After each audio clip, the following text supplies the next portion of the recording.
ವಿದ್ಯುತ್ ಖಾಸಗೀಕರಣಕ್ಕೆ ಬ್ರೇಕ್ ಹಾಕಿ ರೈತ ಮುಖಂಡ ರಾಮು ಶಿವಣ್ಣ ಖಡಕ್ ಎಚ್ಚರಿಕೆ. ವಿದ್ಯುತ್ ಖಾಸಗೀಕರಣ ಉಳಿಯಬೇಕು ಉಳಿಯಬೇಕು ಉಳಿಯಬೇಕು ಉಳಿಯಬೇಕು.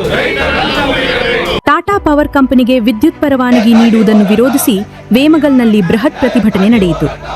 ರೈತ ಸಂಘದ ಜಿಲ್ಲಾಧ್ಯಕ್ಷ ಕಲ್ವಮಂಜಲಿ ರಾಮು ಶಿವಣ್ಣ ಅವರ ತಂಡದಿಂದ ರಾಮಶೆಟ್ಟಿ ಸರ್ಕಲ್ನಲ್ಲಿ ರಸ್ತೆ ತಡೆ ನಡೆಸಿ ಮುಖ್ಯಾಧಿಕಾರಿಗೆ ಮನವಿ ಸಲ್ಲಿಸಲಾಯಿತು.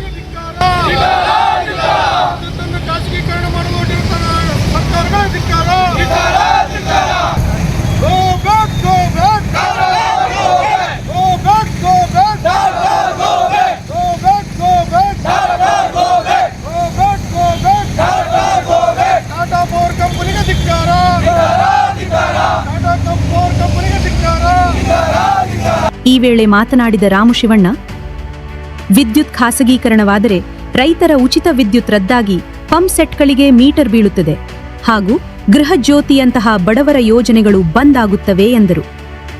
ಮೊಬೈಲ್ನಂತೆ ಮುಂಗಡ ಹಣ ಪಾವತಿಸಬೇಕಾಗುತ್ತದೆ ಮತ್ತು ಬೆಸ್ಕಾಂ ಆಸ್ತಿ ಖಾಸಗಿ ಪಾಲಾಗಿ ಯುವಕರಿಗೆ ಸರ್ಕಾರಿ ಉದ್ಯೋಗ ತಪ್ಪುತ್ತದೆ ಎಂದು ಆಕ್ರೋಶ ಹೊರಹಾಕಿದ ಅವರು, ಯಾವುದೇ ಕಾರಣಕ್ಕೂ ಖಾಸಗೀಕರಣ ಮಾಡದಂತೆ ಸರ್ಕಾರಕ್ಕೆ ಖಡಕ್ ಎಚ್ಚರಿಕೆ ನೀಡಿದರು. ಇವತ್ತು ಖಾಸಗೀಕರಣ ಒಂದೊಂದಾಗೆ ಮಾರಾಟ ಮಾಡ್ಕೊಂಡು ಬರ್ತಾನೆ ಇದ್ದಾರೆ ನಮ್ಮ ಸರ್ಕಾರಗಳು. ಇವತ್ತು LIC ಹೋಯ್ತು, BSNL ಹೋಯ್ತು, ಇವತ್ತು ಬ್ಯಾಂಕ್ಗಳಿರ್ಬೋದು, ಸಿಂಡಿಕೇಟ್ ಬ್ಯಾಂಕ್ ಇತ್ತು, ವಿಜಯ ಬ್ಯಾಂಕ್ ಇತ್ತು, ಸ್ಟೇಟ್ ಬ್ಯಾಂಕ್ ಆಫ್ ಮೈಸೂರು ಇತ್ತು. ಇವೆಲ್ಲ ಕೂಡ ಇವತ್ತು ಖಾಸಗೀಕರಣ ಆಗಿ ಎಲ್ಲ ನ್ಯಾಷನಲೈಸ್ ಮಾಡ್ಕೊಂಡು ಹೊರಟೋದ್ರು. ಇವತ್ತೆಲ್ಲ ಹೊರಟೋಯ್ತಾವ ಎಲ್ಲ ಕಂಪ್ನಿಗಳು. ಇವತ್ತು ಮೊದಲು KEB ಅಂತ ಇದ್ರು, ಕರೆಕ್ಟ್ ತಾನೆ? ಮೊದಲು KEB ಅಂತ ಇದ್ರು, ಕರ್ನಾಟಕ ಎಲೆಕ್ಟ್ರಿಕಲ್ ಬೋರ್ಡ್ ಅಂತ. KEB ಅಂದ್ರೆ ಒಂದು ಗೌರವ ಇತ್ತು. ಅದಾದ ನಂತರ ಸೆಸ್ಕಾಮ್ ಅಂತ ಏನೇನೋ ಮಾಡ್ಕೊಂಡು ಹೊರಟ್ರು. ಇವತ್ತು ಟಾಟಾ ಕಂಪ್ನಿಗೆ ಇವತ್ತು ಮಾರಾಟ ಮಾಡ್ತಾ ಇದ್ದಾರೆ. ಇವತ್ತು ನೌಕರರ ಪರಿಸ್ಥಿತಿ ಏನಾಗಬೇಕು, ಈ ನೌಕರರ ಕುಟುಂಬಗಳು ಏನಾಗಬೇಕು, ರೈತರು ಏನಾಗಬೇಕು, ಕಾರ್ಮಿಕರು ಏನಾಗಬೇಕು, ವಿದ್ಯುತ್ ಬಳಸುವಂತ ಪ್ರತಿಯೊಬ್ಬರು ಕೂಡ ಇವತ್ತು ಸಮಸ್ಯೆಗೆ ಸಿಕ್ಕಾಕ್ತಾರೆ. ಇವತ್ತು ಜಿಯೋದೊಂದು ಬಂದ 3 ತಿಂಗಳ ಫ್ರೀ ಅಂತ ಹೇಳ್ದ, ಕರೆನ್ಸಿ ಏನಿಲ್ಲ, 3 ತಿಂಗಳು ಫ್ರೀ, ಸಿಮ್ ತಗೊಳ್ರಿ ಹೋಗ್ರಿ ಅಂತ. ನಮ್ಮವರು ಅಷ್ಟೇ ಜನಗಳು, ನಾವು ಫ್ರೀ ಸಿಕ್ಕಿದ್ರೆ ಸಾಕು ಎಲ್ಲ ತಗೊಂಡ್ರು. ಈಗ 300 ರೂಪಾಯಿ, 350 ರೂಪಾಯಿ, 1000 ರೂಪಾಯಿ, 600 ರೂಪಾಯಿ ವಸೂಲಿ ಮಾಡ್ತಾರೆ. ಅದ್ರ ಜೊತೆಗೆ ಇವತ್ತು ಡಿಶ್ ಬಿಲ್ ಆಯ್ತು. ಇವತ್ತು ಟಿವಿಗಳಿಗೆ ಕರೆನ್ಸಿ ಹಾಕಿದ್ರೆ ಮಾತ್ರ ಮನೆಗಳಲ್ಲಿ ಬರ್ತದೆ, ಪಕ್ಕದ ಮನೆಯಲ್ಲಿ ಓಡಾಡ್ತಾ ಇದ್ರೆ ಇಲ್ಲಿಲ್ಲ. ಇವತ್ತು ವಿದ್ಯುತ್ ಕೂಡ ಅದೇ ಪರಿಸ್ಥಿತಿ ಆಗ್ತದೆ. ಇವತ್ತು ರೈತರು ಬೆಳೆದಂತ ಬೆಳೆಗಳಿಗೆ ಬೆಲೆ ಇಲ್ಲ, ರೈತರ ಮಕ್ಕಳನ್ನ ವಿದ್ಯಾಭ್ಯಾಸ ಮಾಡೋದಕ್ಕೆ ಹಣ ಇಲ್ಲ. ಇವತ್ತು ಅವರ ಜೀವನಗಳನ್ನ ಸರಿದೂಗಿಸೋದಕ್ಕೆ ಇವತ್ತು ರೈತ ಪಡ್ತಾ ಇರ್ತಕ್ಕಂಥ ಕಷ್ಟನ ಇವತ್ತು ಸರ್ಕಾರಗಳು ಅರ್ಥ ಮಾಡ್ಕೊಂತ ಇಲ್ಲ. ಇವತ್ತು ರೈತರು ಬೆಳೆದಂತ ಬೆಳೆಗಳಿಗೆ ವೈಜ್ಞಾನಿಕ ಬೆಲೆ ನಿಗದಿ ಮಾಡೋದಕ್ಕೆ ಇವತ್ತು ಸರ್ಕಾರಗಳಿಂದ ಆಗ್ತಾ ಇಲ್ಲ.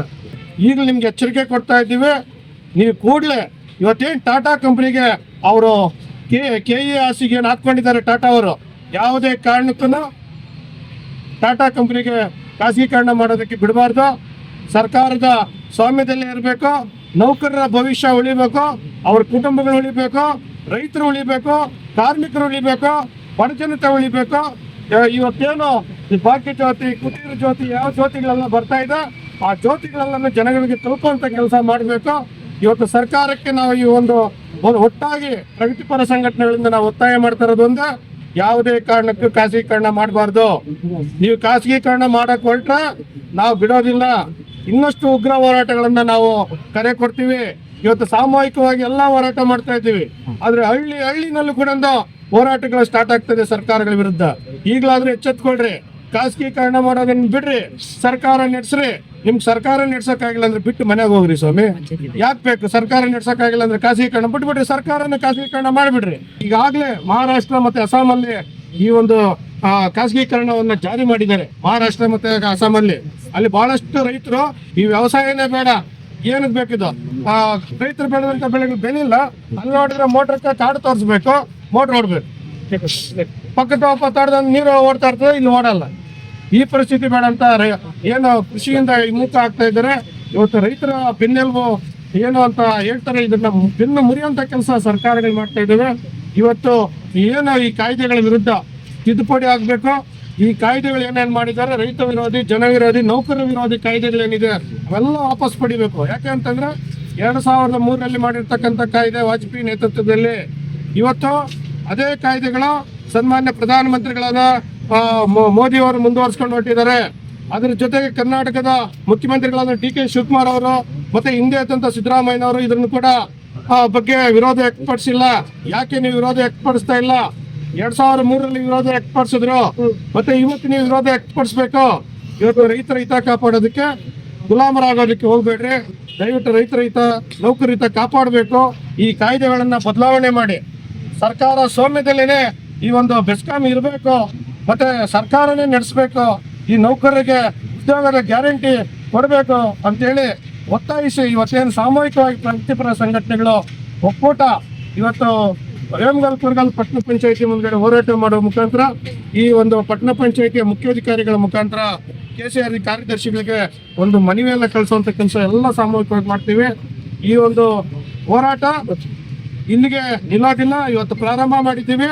ಇನ್ನು ಮುಂದೆ ಈ ಹೋರಾಟ ಕಿಚ್ಚು ಬಹಳಷ್ಟು ಹಳ್ಳಿಗಳಿಗೆ ಅಂಟ್ಕೊಂಡು ಹೋಗ್ತದೆ.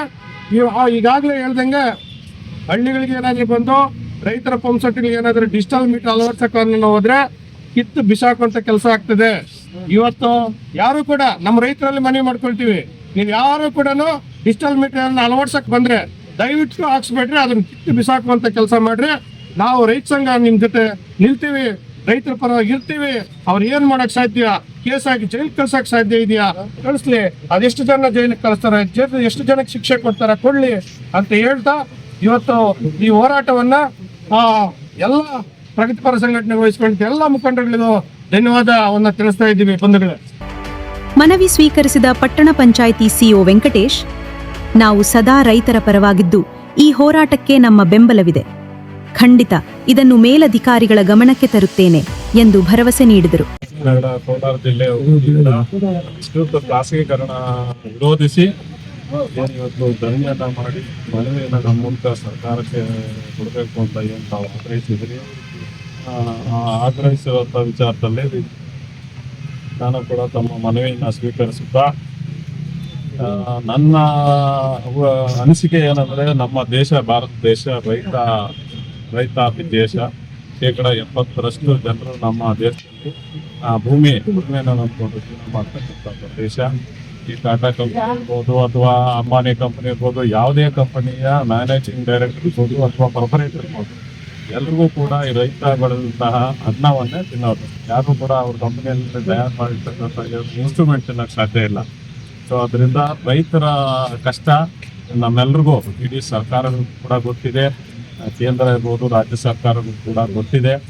ರಾಜ್ಯ ಸರ್ಕಾರ ಮತ್ತು ಕೇಂದ್ರ ಸರ್ಕಾರಕ್ಕೆ ತಾವೆಲ್ಲರೂ ಏನು ಇಡೀ ರಾಜ್ಯದಲ್ಲಿ ಹೋರಾಟ ನಡೀತಾ ಇದೆ, ಅವೆಲ್ಲರೂ ಏನು ಮನವಿ ಕೊಟ್ಟಿದ್ದೀರಿ, ನಮ್ಮದು ಕೂಡ ಸಹಾನುಭೂತಿ ಇದೆ.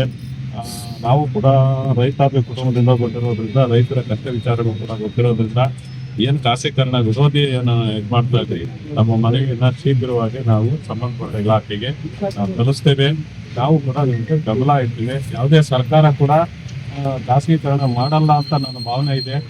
ಯಾಕೆಂತಂದ್ರೆ ಎಲ್ಲರೂ ಕೂಡ ಸರ್ಕಾರದ ಮಾನ್ಯ ಪ್ರಧಾನಮಂತ್ರಿಗಳಿರ್ಬೋದು ಅಥವಾ ಮುಖ್ಯಮಂತ್ರಿಗಳಿರ್ಬೋದು, ಎಲ್ಲರೂ ಕೂಡ ರೈತರು ಬದುಕಬೇಕು, ರೈತರು ಕಷ್ಟವನ್ನು ಗುರುತಿರ್ತಕ್ಕಂಥದ್ದು ಮಾಡಲ್ಲ ಅಂತ ನಾನು ಭಾವಿಸ್ತೇನೆ. ಎಂತ ತಮ್ಮ ಮನವಿಯನ್ನು ನಾವು ಸರ್ಕಾರಕ್ಕೆ ತರಿಸ್ಕೊಡ್ತೇವೆ ಅಂತ ನನ್ನ ಮನವಿ ಕರೆಸಿ ಮನೆಗೆ ಮುಟ್ಟಿದ್ದಕ್ಕೆ ಭಾಗವಹಿಸಿದ್ದಕ್ಕೆ ಧನ್ಯವಾದಗಳು. Thank you.